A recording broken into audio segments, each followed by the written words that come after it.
Jaya Radha Madhava Kunja Bihari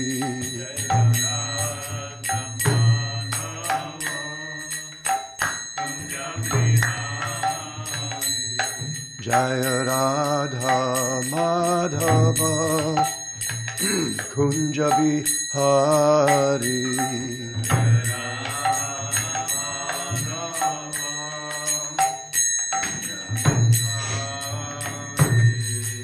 Gopi Janavalabha Girivaradhari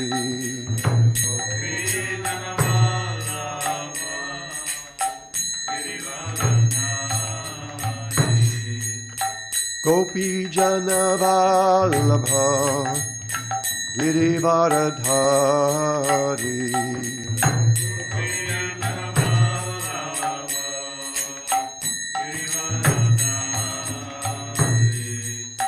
Yashodanandana Braja Janaranjana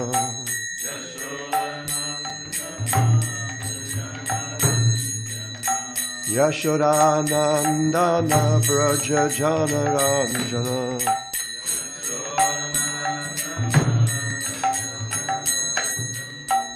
Yamunatira Vanachari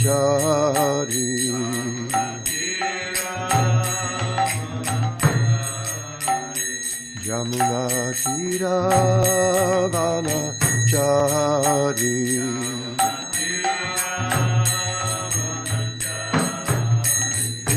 Jaya Radha Madhava Kunja Bihari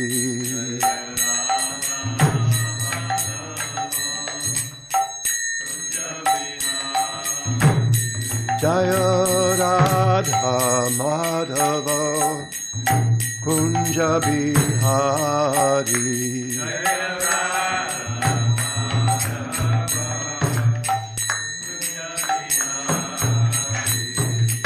Gopi Janavalabha Girivaradhari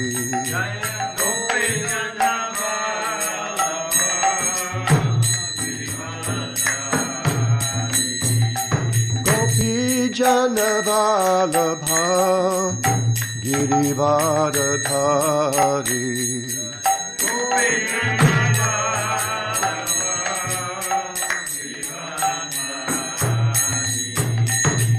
Yashodanandana Braja Janaranjana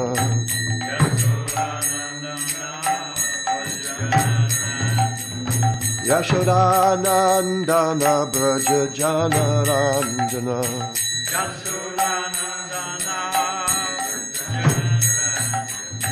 Yashodanandana Braja Janaranjana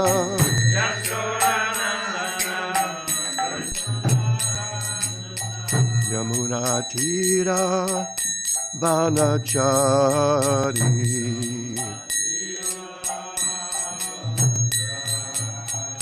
Yamuna Tira Vanachari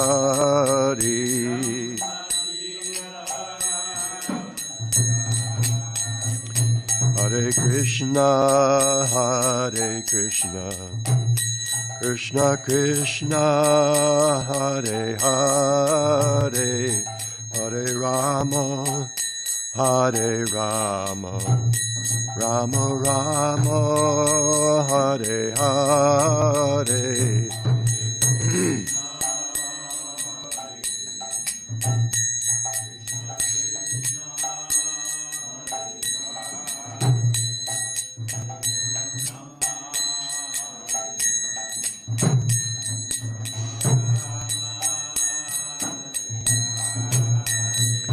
Hare Krishna Hare Krishna Krishna Krishna Hare Hare Hare Rama Hare Rama Rama Rama Hare Hare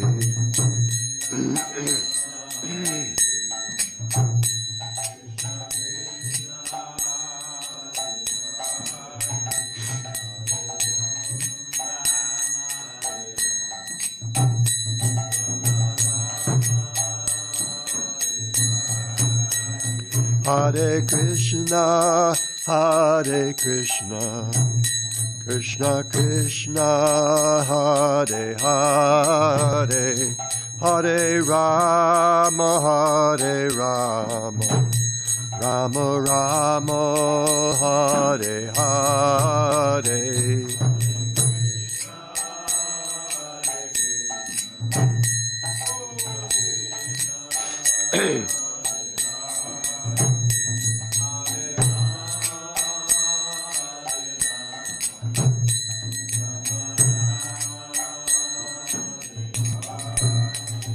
Hare Krishna, Hare Krishna, Krishna Krishna, Hare Hare, Hare Rama, Hare Rama, Rama Rama, Hare Hare.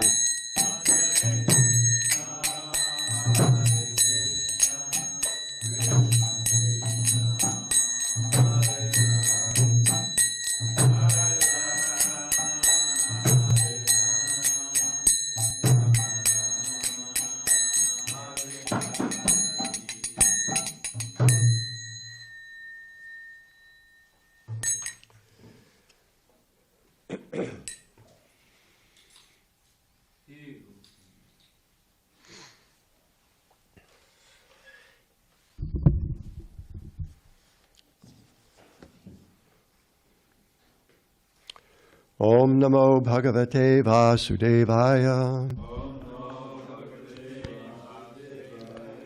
Om Namo Bhagavate Vasudevaya. Om Namo Bhagavate Vasudevaya.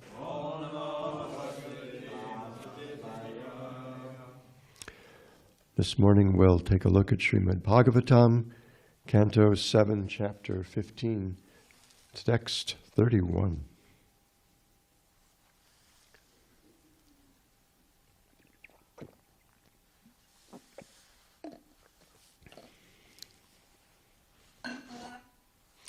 And now yoga.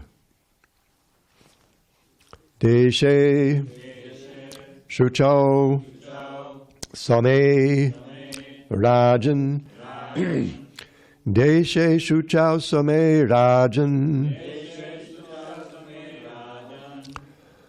Sangstapyasanam Sangstapyasanam Atmana Sangstapyasanam Atmana Stiram Sukham Samam Tasmin Stiram Sukham Samam Tasmin Asitarju Anga Om Iti Asitarjvanga Om Iti Deshe Suchau Same Rajan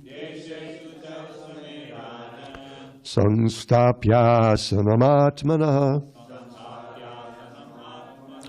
Stirang Sukham Samang Tasmin Asitarjanga Omiti Deshe Shuchau Same Rajan Sangstapyasanam Stirang Sukhang Samang Tasmin Asitarjanga Omiti. Others, please.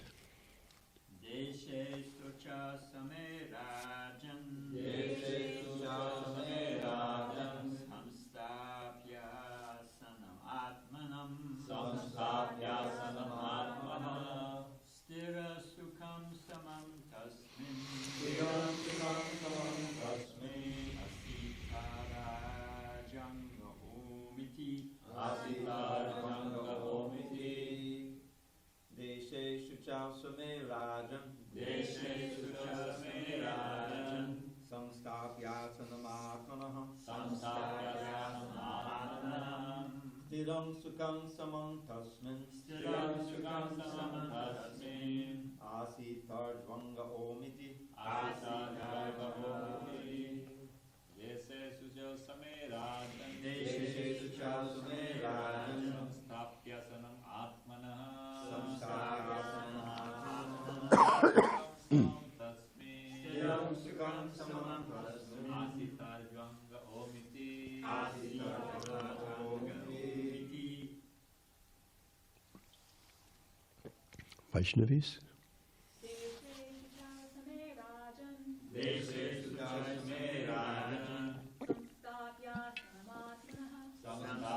Samstapyasanam atmanah. Stiram sukam samam tasmin. Asitarjvanga omiti.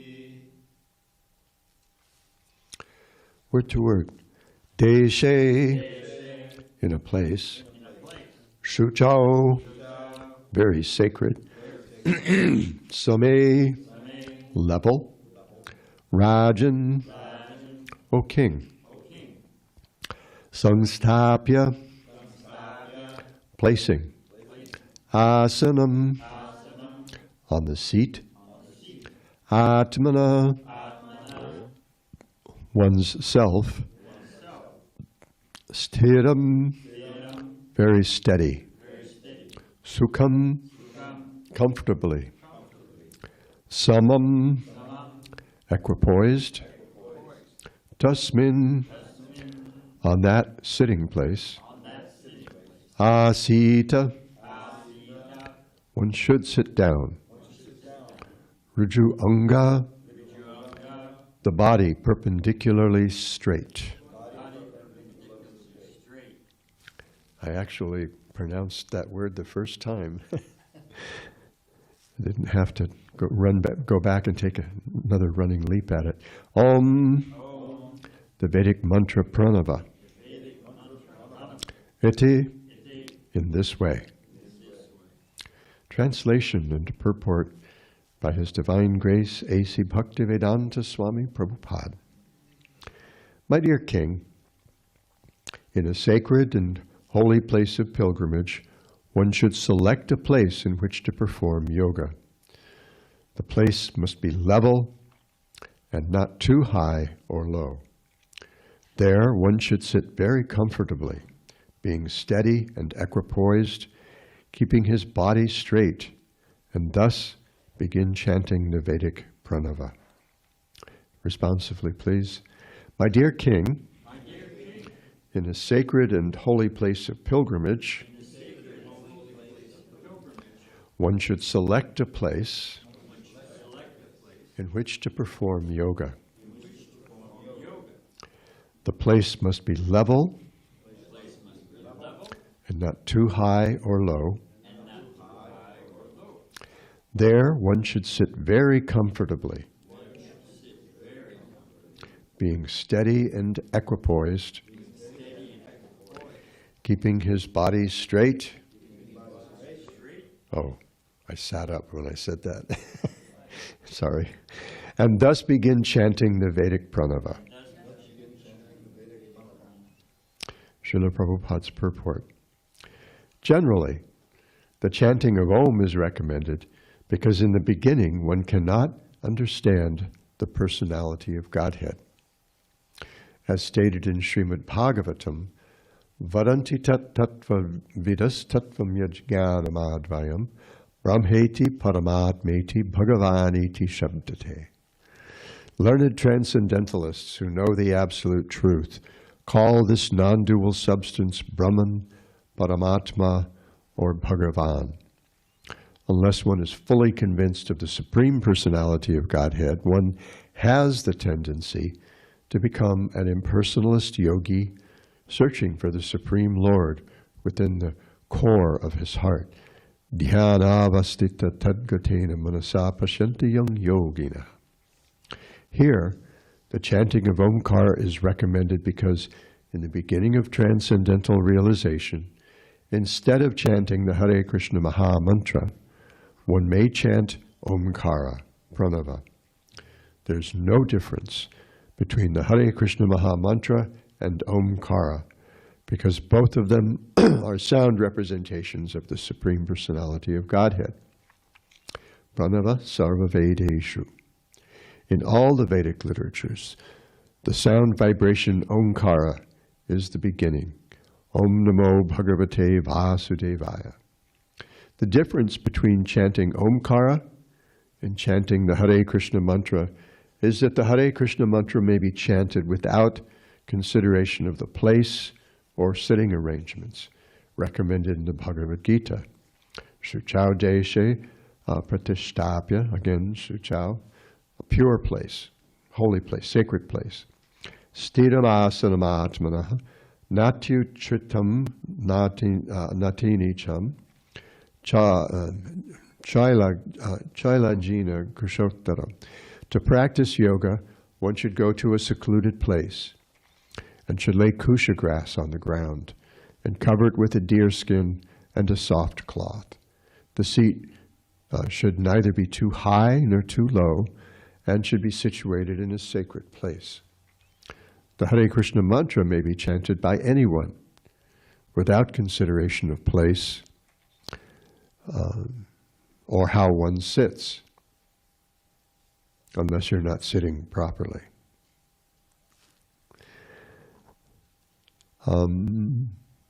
Sri Chaitanya Mahaprabhu has openly declared, Niyamita Smarane Nakalaha. In chanting the Hare Krishna Maha Mantra, there are no particular injunctions regarding one's sitting place. The injunction Niyamita Smarane Nakalaha includes Desha, Kala, and Patra, place, time, and the individual. Therefore, anyone may chant the Hare Krishna mantra without consideration of the time and place. Especially in this age, Kali Yuga, it is very difficult to find a suitable place according to the recommendations of the Bhagavad Gita. The Hare Krishna Maha Mantra, however, may be chanted at any place and any time, and this will bring results very quickly. Yet, even while chanting the Hare Krishna mantra, one may observe regulative principles. Thus, while sitting and chanting, one may keep his body straight, and this will help one in the chanting process. Otherwise, one may feel sleepy. Om Jnanatimirandhasya Jnananjana Shalakaya Chakshurun Militang Jena Tasmai Shri Gurave Namaha. Mukhaṁ karoti vachalam bhangum lankhayate girim yat kripatamahang bande Shri Gurun dinataranam Shri Chaitanya manobhishtam stapitang yena bhutale swayam rupakadamahyang dadati swapadantikam.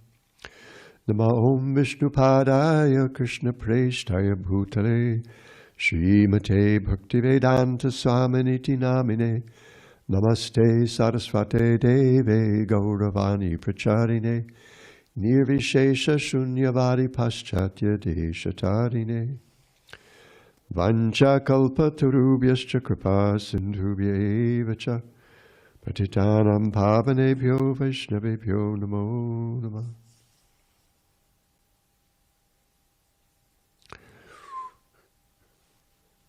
Deshe Shuchau Same Rajan Sangstapyasanam Sthirang Sukham Samang Tasmin Nasitarjanga Omiti. My dear King, in a sacred and holy place of pilgrimage, one should select a place in which to perform yoga. The place must be level and not too high or low. There one should sit very comfortably, being steady and equipoised, keeping his body straight, and thus begin chanting the Vedic pranava.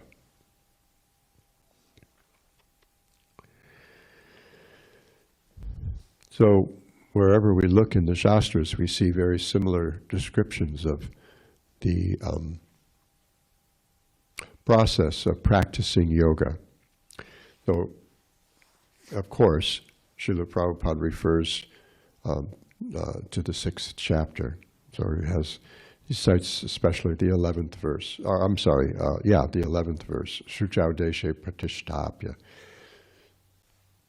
But before that, Krishna talks about frame of mind, talks about mentality, attitude, right?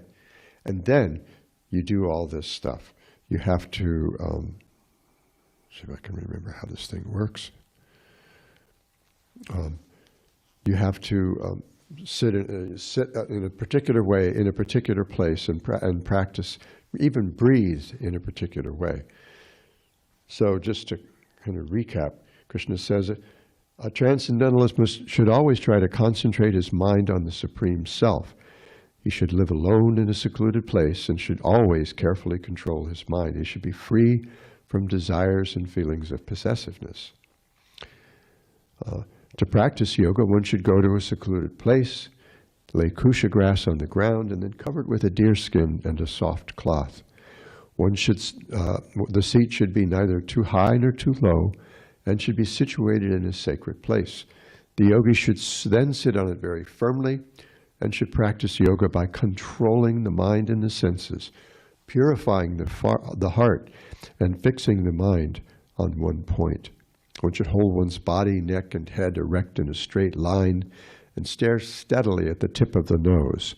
Thus, with an unagitated, subdued mind, devoid of fear, completely free from sex life, one should meditate on me within the heart and make me the ultimate goal of life.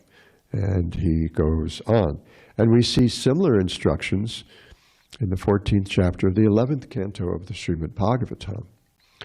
Here Krishna is instructing his friend and advisor Uddhava about the process of, Prabhupada calls it mystic yoga.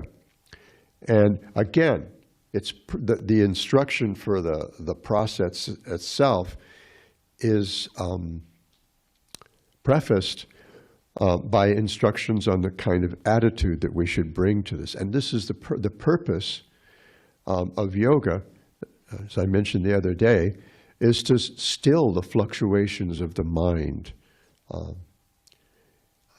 The mind is always going all kinds of places. The meditation teachers will teach you, just as Krishna says, that when you find it wandering, you just kind of rein it in and pull it back. So the meditation teachers will tell you, the Buddhist meditation teachers, and even the secular meditation teachers, they'll tell you the same thing. When you catch yourself having a thought, just note it. Oh, I'm thinking. There's a thought. And then you go back to the focus of your meditation, whether it's your breath, the tip of your nose, some point on the wall, or a yantra, or a mantra, or whatever it is.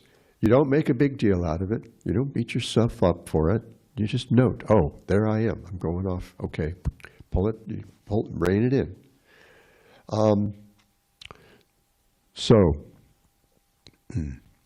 Sitting on a level seat, this is Krishna instructing Uddhava. Good question. This starts with text 32. But about attitude, I want to go back to 23. Because 23 kind of like makes it really clear what this is all about. It's chapter 14. The process of mystic yoga. So Krishna tells Uddhava, he says, Katang vina romaharsham drabatache chasavina vinanandrashu kalaya sudhyed bhaktya vinashaya. He says, if the hairs do not stand on end, how can the heart melt? And if the heart does not melt, how can tears of love flow from the eyes? If one does not cry in spiritual happiness, how can one render loving service to the Lord? And without such service, how can the consciousness be purified? So as Krishna is giving a hint here, without bhakti, there isn't any process that's going to work. There has to be some element of bhakti in that, in that practice, whether it's karma or jnana. And we note in the Bhagavad Gita, Krishna says complete celibacy. You're not going to hear that at your 24-hour fitness yoga class. You're just not going to hear that. You may not even hear it in a yoga teacher training class. So, and the same thing for jnana. Celibacy is required. Not so for bhakti yoga. Household life is welcome in bhakti yoga. So when Uddhava asks, how do we engage? Krishna is telling Uddhava, you need to have this sense of devotion and meditate on the soul of souls. So Uddhava says, okay, how do we do that? Same thing. Sitting on a level seat that's not too high or too low, keeping the body straight and direct, yet comfortable. Sukham. Placing the two hands on one's lap, focusing the eyes on the tip of one's nose, one should purify the pathways of breathing by practicing the mechanical exercises of Puraka, Kumbhaka, and Rechaka. And then one should reverse the procedure, Rechaka, Kumbhaka, Puraka. Having completely controlled the senses, one may thus practice pranayama step by step. Beginning from the Muladhara chakra, one should move the life air continuously upward, like the fibers in a lotus stalk, until one reaches the heart, where the sacred syllable Om is situated like the sound of a bell. One should thus continue raising the sacred syllable upward, the distance of 12 angulas, and there the Omkar should be joined together with the 15 vibrations produced with Anusvara. Don't ask me. Being fixed in the Omkar, one should carefully practice the pranayama system 10 times, each sunrise, noon, and sunset. Thus, after 1 month, one will have conquered the life air. And then there's this Where are you reading from? Canto 11, chapter 14. Uddhava, right? Yeah, Uddhava Gita. This is Krishna instructing his friend Uddhava. And then he gives a description of the form on which we should meditate.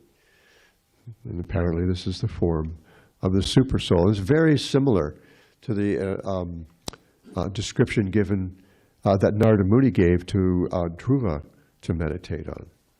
So he says, keeping the eyes half closed and fixed on the tip of one's nose, being enlivened and alert, one should meditate on the lotus flower situated within the heart. This lotus has 8 petals and is situated on an erect lotus stalk. One should meditate on the sun, moon, and fire, placing them one after the other within the whorl of that lotus flower. Placing my transcendental form within the fire, one should meditate upon it as the auspicious goal of all meditation. So Patanjali says, yoga means stilling the fluctuations of the mind and intellect, the heart, chitta. And thus, having done that, the seer, which is how he describes the jiva in the Yoga Sutras, is able to live in its own situation as consciousness, as pure consciousness. And now we're getting a sense of what that consciousness is about. That form is perfectly proportioned, gentle, and cheerful. It possesses 4 beautiful long arms, a charming, beautiful neck, if I do say so myself, a handsome forehead, a pure smile, and glowing shark-shaped earrings suspended from 2 identical ears. That spiritual form is the color of a dark rain cloud and is garbed in golden yellowish silk. The chest of that form is the abode of the Srivatsa and the goddess of fortune, and that form is also decorated with a conch shell, disc, club, lotus flower, and a garland of forest flowers. 2 brilliant lotus feet. The 2 brilliant lotus feet are decorated with ankle bells and bracelets, and that form exhibits the Kaustubha gem along with an effulgent crown. The upper hips are beautified by a golden belt. The arms are decorated with valuable bracelets. All of the limbs of that beautiful form capture the heart, and the face is beautified by merciful glancing. Pulling the senses back from the sense objects, one should be grave and self-controlled and should use the intelligence to strongly fix the mind upon all of the limbs of my transcendental body. Thus one should meditate on that most delicate transcendental form of mine. One should then pull the consciousness back from all the limbs of that transcendental body. At that time, one should meditate only on the wonderfully smiling face of the Lord. Being established in meditation on the Lord's face, one should then withdraw the consciousness and fix it in the sky.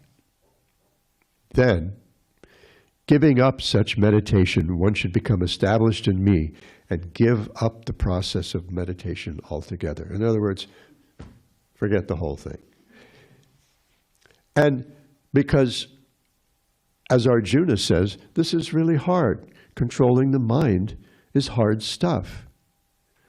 It's like trying to control the wind, right? The old ecclesiastic, the saw from Ecclesiastes that was captured in the 60s in a folk song. Ah, but I may as well try and catch the wind. So he says, this is really hard. And Krishna doesn't say, it's okay. You know, you'll be.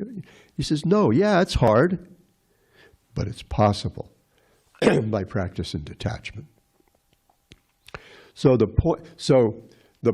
point of practicing yoga is to see the form of the Lord within the heart, to meditate on the Supersoul.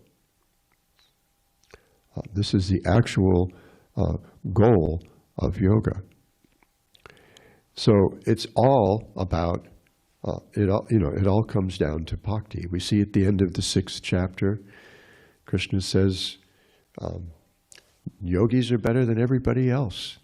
So my dear Arjuna, become a yogi.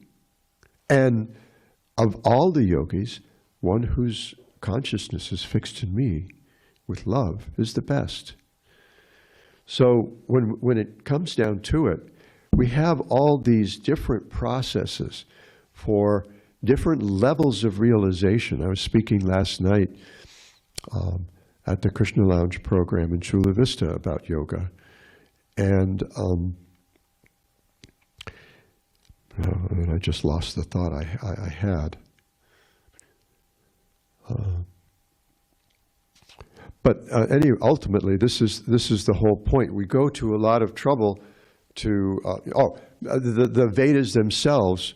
One devotee is described, one of Srila Prabhupada's godbrothers, his dear friend B.R. Sridhar Maharaj, described the Vedas as a jungle of sound, because there's something for everybody, and it's real easy to get lost. So you've got in the Upanishads and the Samhitas, you've got this philosophy, very dense philosophy, and then you've got these hymns glorifying these different processes for attaining different goals. And in the Vedas, there's plenty of justification for pursuing the karma kanda.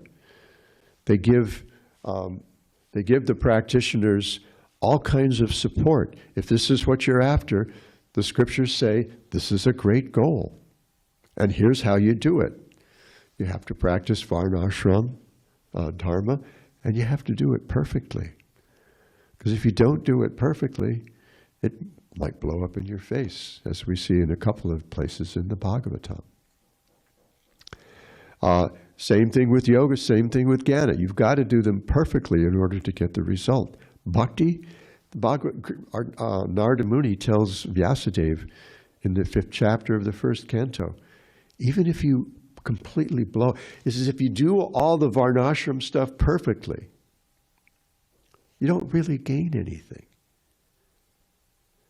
But you don't have to do bhakti yoga perfectly. And then he says, even if you completely fall away from your practice for one reason or another, Srila Prabhupada suggests bad association. Vishwanath Chakravarti Thakur suggests poor determination. I think the two are pretty closely related. I think if we don't keep the right association, that our determination might weaken. Or if our determination starts to weaken, we might find association that will support our inclination, momentary though it may be, to give it up. So, and Vyasadeva says, even if you completely blow it in bhakti, what does Krishna say toward the end of the 9th chapter? Even if someone whose mind is completely fixed on me because of some samskaras does something really awful, still that person's to be considered saintly because they're rightly situated, and it's the bhakti. It's that bhakti that's going to purify them. Bhakti is so powerful. So we have this jungle of sound in the Vedas, and Narada Muni, let's see if we can remember, Narada Muni characterizes it with a very interesting word. Anyone?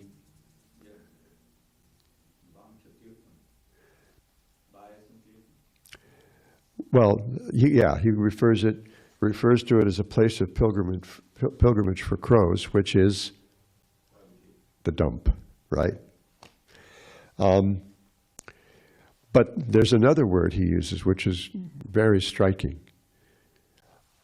This is how he characterizes, and what he's talking about when he says any literature that doesn't glorify, directly glorify the Lord and devotional service to the Lord and the devotees, place of pilgrimage for crows. He's not just talking about harlequin romances or cheesy science fiction novels for YA readers or something like that. He's talking about everything that Vyasadeva has done up to that point. The Upanishads, the Samhitas, the Puranas, the Itihasas. He says it's jugupsitam. It's disgusting, detestable. Well, at least compared with what you need to do. And because Vyasadeva's doubt was actually, have I missed something? He's sitting there depressed. He says, have I missed something?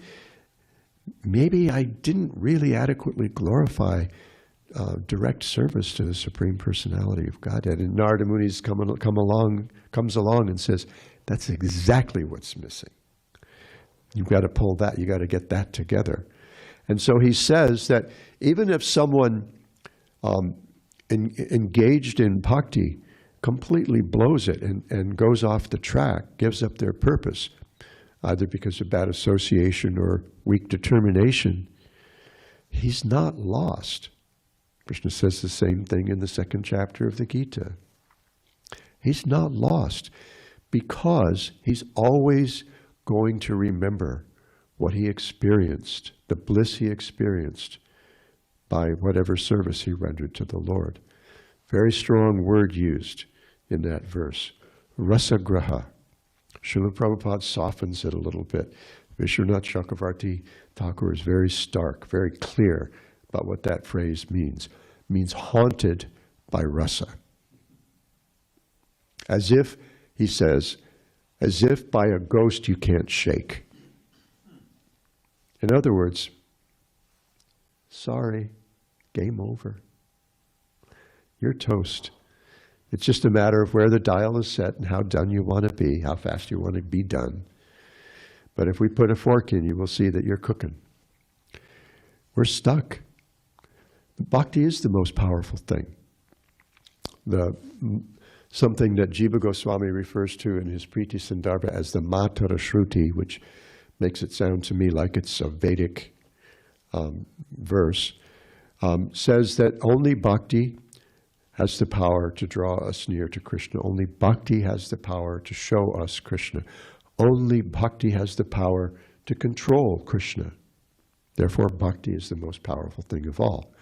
So having received bhakti from the bhaktas, especially from the spiritual master, Brahmanda Brahmite Kona Bhagavana Jeev, Guru Krishna Prasade Bhai Bhakti Lata Bij. Having been such a fortunate person, Bhagavatam characterizes such persons as ati bhagya. Too fortunate. Ati is an intensifier. Just like we hear in the Bengali saying, ati bhakti chore lakshana. too much devotion is the sign of a thief. If someone is like too obsequious in their behavior to you, you gotta wonder, frankly. And we've known these folks, and sometimes by association and practice they become purified, and the show of regard, of devotion, or whatever becomes more authentic, progressively authentic, as they practice. But Ati Bhakti, that's how the devotees are characterized. They're excessively fortunate, incalculably fortunate. So with Bhakti, especially for this age, we have this really powerful process that doesn't require all this other hoo-ha, to get you ready, and it takes us directly to the ultimate goal, which is the Supreme Personality of Godhead, which is loving the Supreme Personality of Godhead, which is the instruction of the Bhagavad Gita throughout.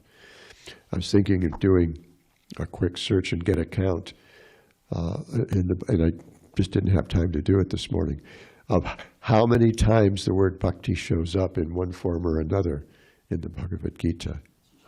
I'm going to do that later.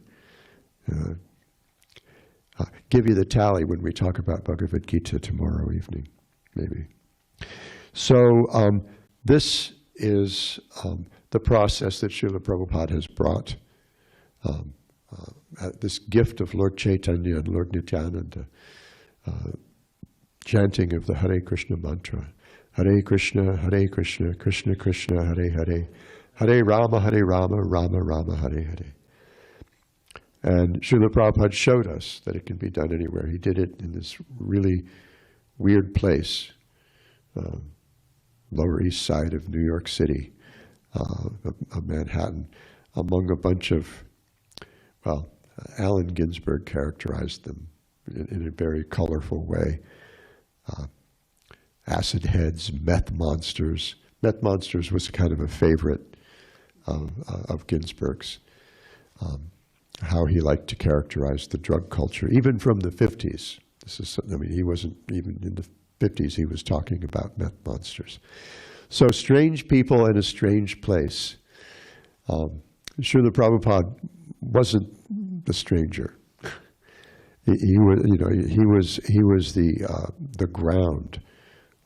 He was the root, and by his chanting of Srimad Bhagavatam, of Bhagavad Gita, and of the Maha Mantra, he attracted so many people, and the Krishna consciousness movement grew, as was often characterized, like wildfire, spread like wildfire. In California, we know a little bit about wildfire, right? If you have a really wet winter, this is a La Nina year? So I think, we expect, of course, everything's all out of whack nowadays, but I think I heard this is a La Nina year. So we expect wet weather in Hawaii and dry weather on the West Coast. Of course, you got some of our wet weather a couple of weeks ago. I remember the flight I was on to San Francisco and then to Phoenix was canceled because Northern California was just being washed away by this atmospheric river, they call it. And in that atmospheric river was actually a result of what's often referred to as the Pineapple Express. We were socked in with rain for like 2.5 weeks in Hawaii. It was just constant rain, rain, rain. It wasn't all heavy rain. Sometimes it was the kind of rain that we long for. Nice, gentle rain at night. So the lawns get watered. My banana trees are growing nicely and everything. But then we'd get drenched again. And usually the drenching would come, you could time it. Ashram Swami doing his laundry. When he goes to hang his clothes on the line, here comes the rain down the valley. You can almost count on it. usually go around and tell everyone, "You're welcome." So,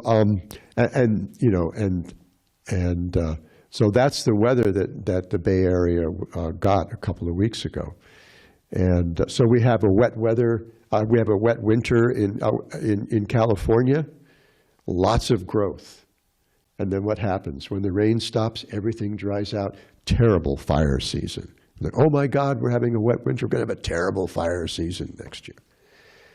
You have a dry winter. Everything's super dry. Going to have a terrible fire season. That's life in California. So, like wildfire, Srila Prabhupada he spread the Krishna consciousness movement through the agency of his empowered disciples. So, our business is to maintain and develop the Sankirtan movement even further. So we always want to try to keep the purity of Bhakti Yoga, of Krishna consciousness alive. That should be the core of that. And what we do, our kirtans should bring tears to the eyes. They should make people's hair stand on end. Not by being necessarily loud and raucous, but by being, as Srila Prabhupada said once, sweet and melodious. There was one instance that Tejas, our godbrother Tejas, has related. I think Jayadvaita Maharaj included it in his book about Srila Prabhupada's kirtan standards. There was some really, far out kirtan. I think this was in Mumbai. And then Srila Prabhupada asked one of the devotees afterwards, what did you think of the kirtan? I thought it was pretty ecstatic. And Prabhupada said, I just heard clanging and banging. And then a little later, a few devotees gathered in Srila Prabhupada's room, and Srila Prabhupada had a kirtan. Bharadraj led with harmonium. And then at the end of the kirtan, Srila Prabhupada looked at the devotees and smiled, and he said, see, sweet and melodious. So the kirtans and the classes, they should make our hair stand on end. They should melt our hearts. They should bring tears to our eyes, because this is the real goal of Krishna consciousness. Srila Prabhupada writes in the Nectar of Devotion that this is the key. We have to learn this art, how to cry for Krishna. That's the only price that will actually gain us entrance to the kingdom of God, gain us entrance into Goloka Vrindavan, being able to cry for Krishna. And I was remembering, got a ride from, I keep wanting to say bonies. Any other sprouts in the world, it's easy for me to just say sprouts. But that one, that's just always going to be bonies to me. Not even Henry's. Bonies comes first, right? So Maharaj gave me a ride to the temple from the store there yesterday, and something made me think of our old friend Ratnavrinda, who lived here for so many years. She moved into the temple when it was at 3rd and Thorn, when she was 50 years old. And she was from like one of those upper middle class, professional class families in Rio de Janeiro. She was a very refined lady. Anybody who knows her, who knew her, knows this. But she moved into the temple when she was 50 years old. And her best friend was this 19-year-old girl who I shortly thereafter married. So Ratnavrinda became, our best friend. And when we moved back to the Big Island 25 years ago, we just called her every week as a matter of course. We just got to check in. And I would ask her, Ratnavrinda, how you doing this week? And she would tell me how she had been doing that in the previous week. She'd go through the list of all the stuff that went wrong with her body, the surgeries she had to have sometimes. And she went through that list very matter-of-factly, almost flat affect. But when she got to the part where it interfered with the service that she did for Radha Giridhari, or the service that she did for her own deities, Hare Kṛṣṇa or Govindaji, that's when the waterworks came. Every week. It was amazing. And I would tell her, Ratnavrinda, I feel so lucky, to be your son. She was like my Krishna conscious mom. And because you've got it, stuff going on to your body, it's annoying, but it really hurts when it gets in the way of your doing your simple services for the Lord. At one point when she couldn't even do a decent arati for her deities at home because of her shoulder, she asked us, will you care for my deities? I'll box them up and I'll send them to you. And we said, of course. But she couldn't do it. She could not bring herself to do it. So we just figured out how she could serve them in a way. Who was it? There was one devotee, was it Kalakanta's wife, Jitamrita, said the best standard of deity worship is one that you can maintain nicely. So we figured out, we just figured out something that she could do every day, whether her shoulder was going to work that day or not. So this is the thing. We want to come to this point where we cry for Krishna, and I'm way over time. I'm sorry. I'm going to stop here and entertain any discussion. I got a couple questions, but I'll just ask one.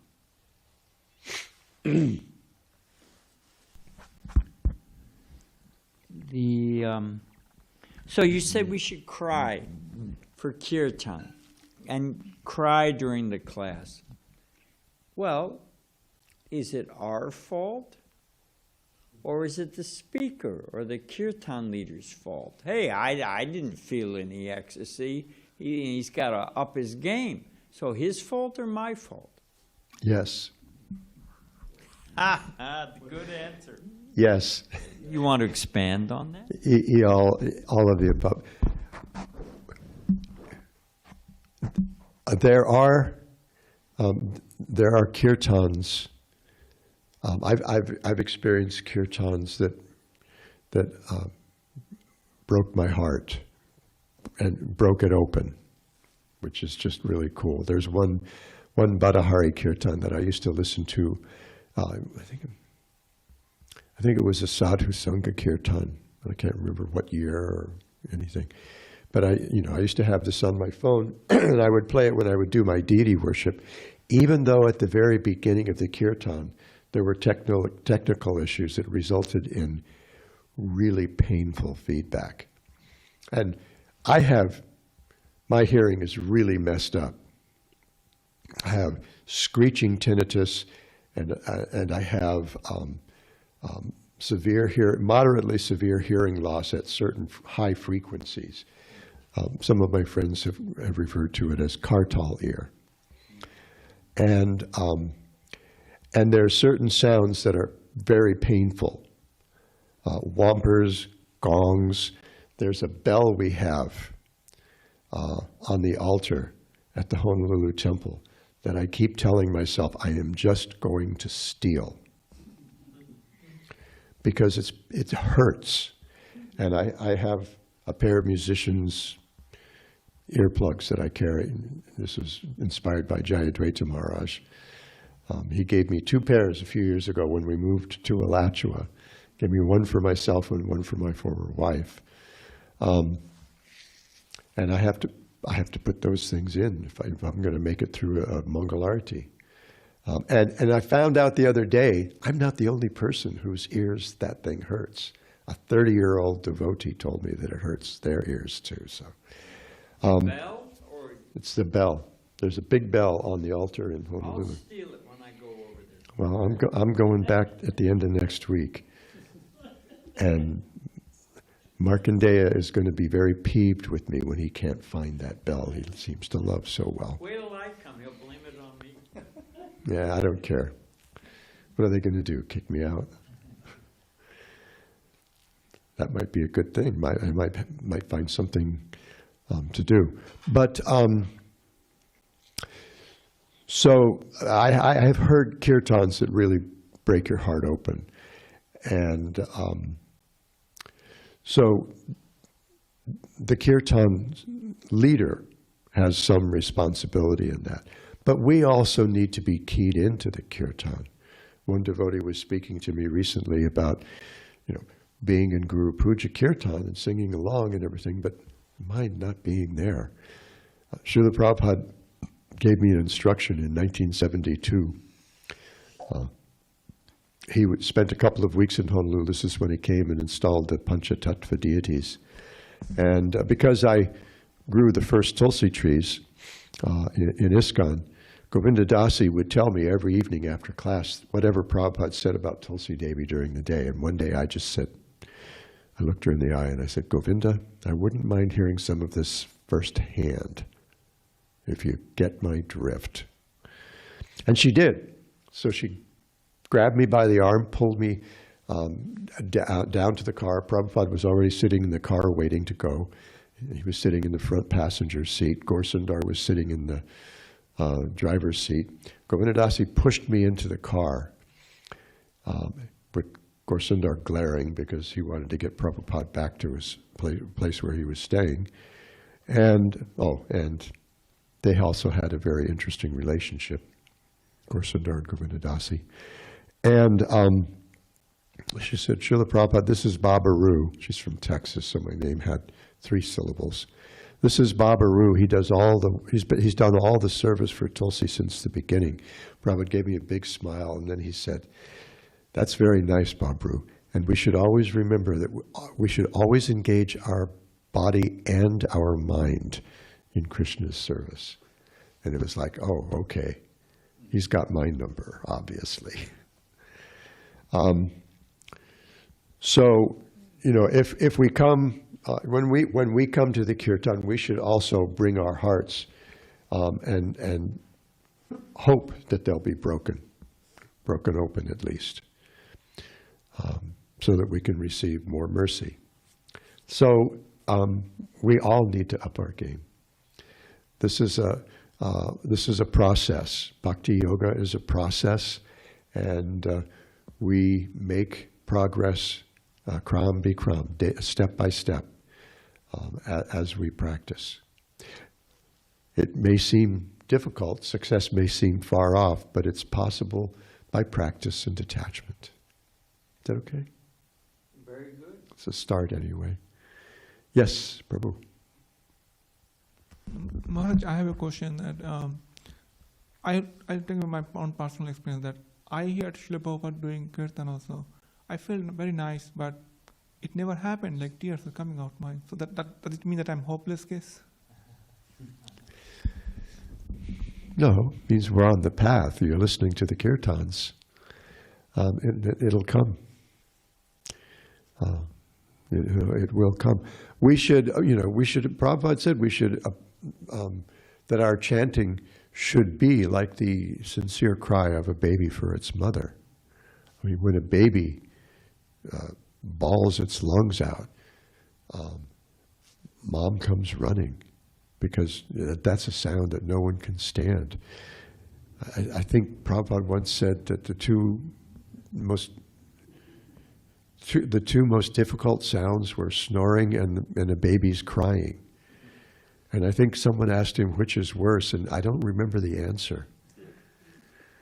But, if you've slept with next to someone who snores, that's pretty bad. But a baby's crying is also intolerable. It's meant to be. It's meant to be answered. So when that honest cry of complete dependence comes from our hearts, Krishna has to respond. He comes running. So, we 3 things. There are 6 things that Srila Rupa Goswami gives as conducive to spiritual growth. I generally really emphasize the first 3 because of the third one. Utsahan nischayat dhairyat. So enthusiasm, that needs to be there. We need to practice assiduously. Nishchayat, steadiness, persistence, confidence, Srila Prabhupada says, confidence, and dharyat, patience. The patience has to be there. We need to be enthusiastic, we need to practice steadily, and we need to be we should not be impatient for the results. They will come. Yeah, does that help a little?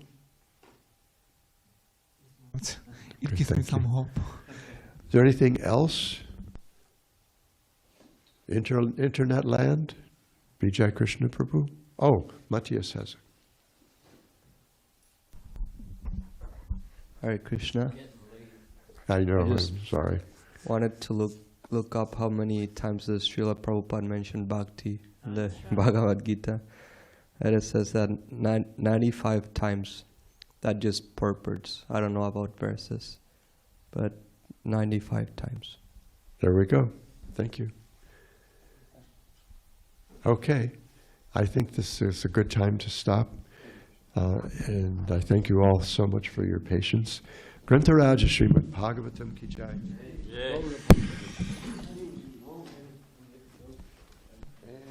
Go over that. I need your help. If it's all right.